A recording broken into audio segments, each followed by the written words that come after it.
Après une longue attente, le nouveau gouvernement Soumine 2 a été finalement publié la nuit du 7 au 8 août 2025. Le gouvernement Soumine 2, prévu pour avoir moins de 50 membres, c'est finalement 53 membres. Dans ce nouveau gouvernement, nous voyons l'arrivée du ministre délégué à la Défense, M. Eliezer Tambwe, donc le député national Eliezer Tambwe, et finalement nommé ministre près le ministre de la Défense nationale. Après plusieurs années, après une très longue attente, il est finalement nommé. Comment jugez-vous cette nomination? On trouve aussi M. Guillaume Gefa qui prend le ministère de la Justice. Donc, l'histoire Moutamba, ministre de la Justice, s'arrête là.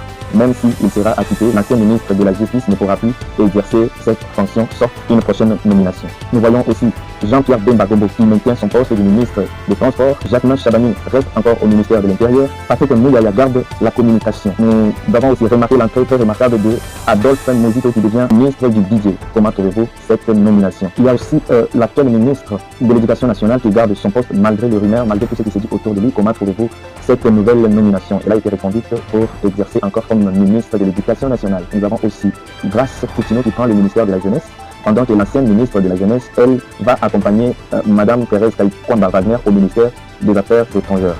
Alors, comment trouvez-vous ce gouvernement? Comment trouvez-vous cette sortie du gouvernement? Pensez-vous que c'est un gouvernement qui va apporter un changement, qui va apporter la paix à l'est de notre pays? Parce que, rappelez-vous, il ne reste plus que quelques années pour la tenue de nouvelles élections. Il nous reste plus ou moins 3 ans pour la tenue de nouvelles élections en République démocratique du Congo. Alors, comment trouvez-vous ce gouvernement? Pensez-vous que ce gouvernement apportera les changements attendus?